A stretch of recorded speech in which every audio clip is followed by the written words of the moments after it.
શ્રી કૃષ્ણના લીલા ચરિત્ર ચાલે છે. એમાં આપણે જોયું કે વસુદેવ અને દેવકીને કંસ છે ને કારાગારમાં નાખી દે છે.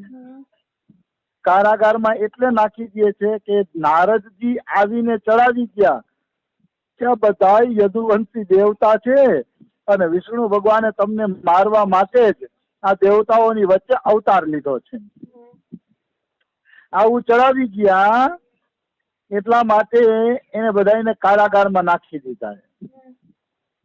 તો જે દેવકીના પુત્ર થતા ગયા એને કંસ મારતો ગયો. એક એક કરીને ઘણા બધા બાળકને મારી નાખે છે. અને કંસને ભય હતો કે ક્યાંક હવે છોકરું આવશે એ વિષ્ણુ તો નહીં હોય ને, હવે જે છોકરું આવશે એ વિષ્ણુ તો નહીં હોય ને, એવો એક કંસના મનમાં ભય હતો. એને પ્રત્યેક દેવકીનું બાળક વિષ્ણુનો અવતાર જ દેખાતું. આમ ને આમ કૃષ્ણનું ને વિષ્ણુનું ચિંતન વધતું ગયું કંસનું. તો કહે છે કે પરીક્ષિત, સુખદેવજી કહે છે કે પૃથ્વીમાં એ વાત જોવામાં આવે છે કે જે રાજા પોતાના પ્રાણના પોષણમાં લાગેલો હોય એ સ્વાર્થ માટે માતા પિતા, ભાઈ બંધુ અને હિતૈષી કોઈની પણ હત્યા કરવા માટે તૈયાર થઈ જાય છે. નિશ્ચિત, એમાં કોઈ એટલે કોઈ શંકા નથી.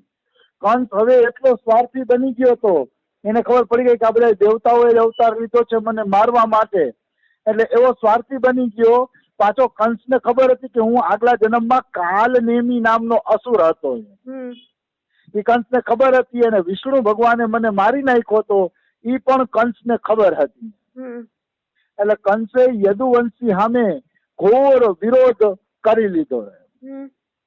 કંસ બળવાન હતો એટલે યદુ, ભોજ અને અંધક આ ત્રણ વંશના જે રાજા હતા એને પોતે કેદ કરી લીધા અને છેલ્લે એના પિતા ઉગ્રસેનને પણ કેદ કરીને એ શૂરસેન મંડળનું રાજ્ય કરવા માંડ્યો. મતલબ કંસ છે ને એવો ક્રૂર હતો કે એના બાપને પણ એને કેદમાં નાખી દીધો રાજ્ય માટે. જયારે એને ખબર પડી કે દેવકીનો 8મો ગર્ભ મને મારવાનો છે અને આ બધા દેવતાઓએ અવતાર લીધો છે, ત્યારે એટલો સ્વાર્થી બની ગયો કે એના પિતા ઉગ્રસેનને જ એને કેદમાં નાખી દીધો. આવો એ સ્વાર્થી હતો. કહેવાનું અર્થ છે સ્વાર્થ ઉન્મિલિત સૌયદ, એ શબ્દ આગળ આવશે. સ્વાર્થ હંમેશા સુયદતાનો નાશ કરે છે. જે મનુષ્યના મનમાં સ્વાર્થ આવી જશે એના જીવનમાં સુહૃદતા એટલે કે દયાળુતા નહીં રહે. દયાળુતા નિશ્ચિત નષ્ટ થઈ જશે, એમાં કોઈ એટલે કોઈ પણ પ્રકારની શંકા નથી. તો આ રીતે કંસે ઉગ્રસેનને કેદમાં નાખી દીધો, વસુદેવ દેવકીને કેદમાં નાખી દીધા, એના ઘણા બાળકોને મારી નાખ્યા. એ અધ્યાય આપણે પ્રથમ અધ્યાય પૂરો થાય છે. હવે આપણે શ્રીમદ ભાગવતના બીજા અધ્યાયમાં પ્રવેશ કરશી કે ભગવાનનો ગર્ભ પ્રવેશ અને દેવતાઓ દ્વારા ગર્ભ સ્તુતિ. આની અંદર હું ગર્ગ સંહિતામાંથી ને બીજી જગ્યાએથી પણ નવીન વાતો મળતી જશે, એમ એ નવીન વાતો આની અંદર જોડતો જાય મારી રીતે.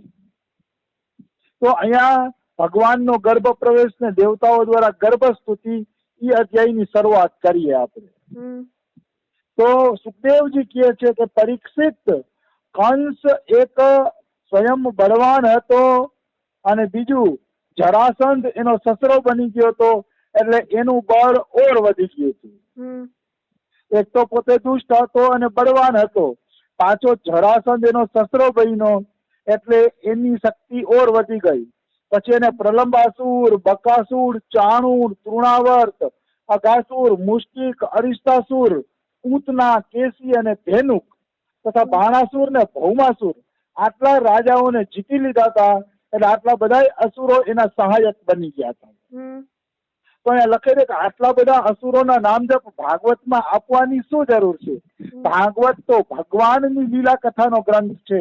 ભાગવત તો કૃષ્ણ ચરિત્રનો ગ્રંથ છે.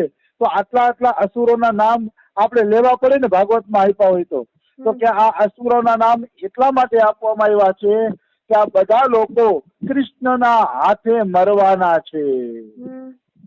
અને જે કૃષ્ણના હાથે મરે ને એને અસુર નો કહેવાય, એને તો સુર કહેવાય. એ ભાગ્યશાળી છે કે જે છે ને કૃષ્ણના હાથે મરે છે. એટલે કૃષ્ણના હાથે મરે એવા અસુરોના નામ લેવામાં પણ કઈ વાંધો નથી, કારણ કે કૃષ્ણના હાથમાં એ પ્રાણ છોડવાના છે. આ જ વસ્તુ રામચરિત માનસમાં આવે છે. સુંદર કાંડમાં જયારે હનુમાનજી લંકામાં પહોંચે છે ત્યારે પર્વત ઉપરથી હનુમાનજી લંકાના દર્શન કરે છે કે લંકા કેવી છે. ત્યારે 3 છંદમાં તુલસીદાસ લંકાનું વર્ણન કરે છે કે અહીંયા લંકામાં અહીંયા રાક્ષસો ઉભા છે, અહીંયા સૈનિકો ઉભા છે. 3 છંદમાં લંકાનું વર્ણન કરે છે અને છેલ્લે તુલસીદાસ પોતે જ લખે છે કે આ લંકાની કથા એટલે વર્ણન કરું છું કે આ બધા રામના હાથના તીર્થમાં પ્રાણ છોડવાના છે. મતલબ રામના હાથેથી આ બધા પ્રાણ છોડવાના છે એટલે હું એની કથા ગાઉં છું, નકર અસુરોની કથા ગાવાનું મને ગમતું જ નથી. એટલે ભાગવતમાં એકેય શ્લોક નકામો નથી. આપણે ઊંડા ઉતરીએ ને તો અસુરોના નામ આપવામાં પણ અહીંયા એક હેતુ છે. હેતુ ઈ છે કે આ બધા ભગવાનના હાથે તો મરવાના જ છે. બીજો હેતુ ઈ છે કે આટલા અસુર હોવા છતાં પણ, આ બધા બળવાન હોવા છતાં પણ ભગવાનનો જેને આશ્રય છે એનો વાળ વાંકો થતો નથી. જે ભગવાનના આશ્રયમાં રહીએ છે, વ્રજ આખું ભગવાનના આશ્રયમાં હતું. આખા વ્રજને કૃષ્ણ કનૈયાનો આધાર હતો, એટલા માટે એને કઈ થયું નહીં. તો આ કંસના બધા સહાયકો હતા. તો કંસે આ યદુવંશીઓને નષ્ટ કરવાની પ્રતિજ્ઞા લીધી. એટલે યદુવંશીઓ છે ને કુરુ, પંચાલ, કૈકય, સાલ્વ, વિદર્ભ, નિષદ, વિદેહ અને કોસલ આદિ દેશોમાં વસી ગયા. આપણે એમ થાય અહીંયા યાદવ કીએ યુપીમાં, અને ગુજરાતમાં આયર કીએ. એટલે યાદવ અને આયર એક જ છે. પણ ગુજરાતમાં એને આયર એટલા માટે કહેવામાં આવે છે કે કંસના ભયથી ઘણા આયરો, યાદવો ગુજરાતમાં એમ બધે આવીને વસી ગયા હતા. ઈ જ યાદવોને પછી અહીંયા આયર કહેવામાં આવે છે. મૂળ ઈ બે એક જ જાતિ છે, યાદવ અને આયર. કૃષ્ણના વંશજો છે, એમાં કઈ ખોટું નથી. નંદ બાબાના એના વંશજો છે. તો કહેવાનો ભાવ શું છે કે આ બધા લોકો બીજી દેશમાં ભાગી ગયા.